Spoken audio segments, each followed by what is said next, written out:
زين، فيجذرونها الجينات وما تدري اللي يكونون بشر. بعض الناس بعض الشباب يرى يقول الله يخلقوا عجيب خلقوا بشر، هذا غير صحيح. لن يخلقوا ايش؟ ذباب. بس يا رب قال ولو اجتمعوا له وإن يسلبهم الذباب شيء. وقع على الآن طرف الكاس وشرب شاي أو شرب عصير، لو يجتمعون أهل السماوات والأرض يطلعون منه، الله قال يا دكتور محمد ايش؟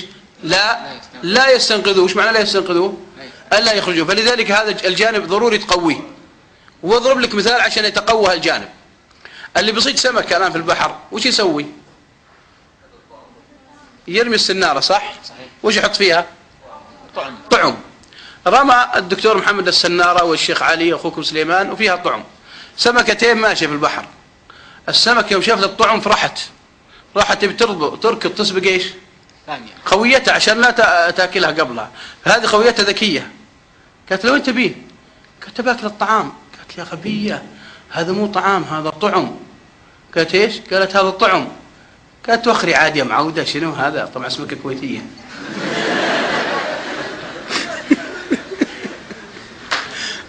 زين، قالت وخري عاد. قالت يا مجنونة أنت هذا طعم، وهذا الطعم في خيط ما تشوفينه دقيق لونه بلون الماء، وإذا انتهى الخيط ينتهي عند رجل هناك في الزورق جالس. هذا الرجل يسحبك، إذا سحبك أخذك ورماك في الشبكة، فإذا رماك في الشبكة صرتي تفرفشين، وإذا فرفشتي متي، وإذا متي الرجل ذا وداك لزوجته في البيت، زوجته جابت سكين وقصتك بالنص، فإذا قصتك بالنص حطتك على الصاجة وبدت النار تحركي. اسمك ناظرت ما شافت ايش؟ الخيط لأنه لونه ايش؟ لون الماء. رفعت راسها شافت فوقها مويه، ما شافت الزورق ولا شافت الرجال. قالت توخري عاد. قال صجيني اسمعي كلامي سبيكة تندمين. قالت توخري يا خضراء. ما صدقت سبيكة كلام ايش؟ خضراء. فراحت طايرة ومسكت الطعم. يوم مسكت الطعم جت بترجع حست بايش؟ حست بنص يده. بدا الرجال ايش؟ يسحب.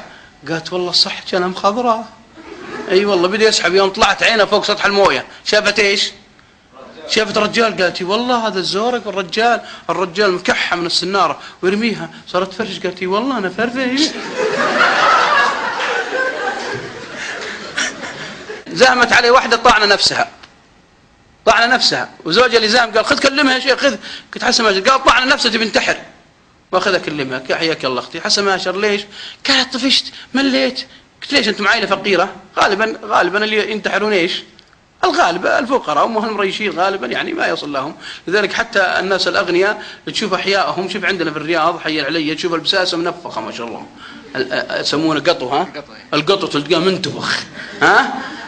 فهذه قلت لها انت فقيره؟ قالت لا انا من اثرياء المملكه. طيب ليش انتحرين؟ قالت طفشت انا مليت انا ما ادري شو اسوي.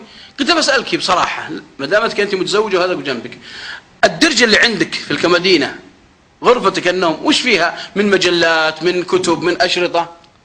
قالت ليش تسال؟ قلت علميني واعلمك. قالت طيب انت تسالني وانا اعلمك.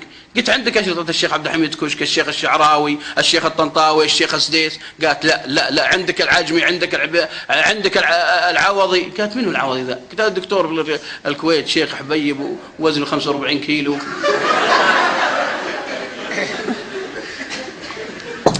قلت لها طيب اصبري يا اختي بصراحه لا تزعلين. قالت نعم. قلت عندك روبي؟ اي والله قلت كذا بصراحه. قلت عندك روبي ليه تغاوي تخاصمني؟ قالت والله عندي. قلت عندك نانسي عجرم حبيبي قرب؟ قالت عندي. قلت عندك ديانه؟ عندك ايهاب توفيق؟ عندك؟ وعدد لها المطربين الاحياء منهم الميتين. ما قالت ولا واحد. لا. قلت روايات شكسبير؟ قالت ايوه. قلت مجلاتك السيده اليقظه النهضه الكواكب؟ طبيعي حياتك كذا ما عنده شيء. قلت اسالك بالله احنا الان 5 رمضان 6 رمضان كم ختمت القران مره؟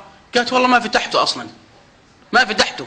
واحده في دبي اذكرها ومع انه الكاميرات موجوده وفخر الحقيقه لاهل دبي اعرفها تاجره ثريه سيارتها بوش اسمها السياره دي الغاليه ام مليون بورش سيارتها. يوم جيت اخذ منها زكاه دائما اذا جيت دبي تعطيني تقول وزعها بمكه يا شيخ سليمان. فجيت عاد معي اصدقائي 2 ولا جت بسيارتها معها بروش حنا بهايلوكس.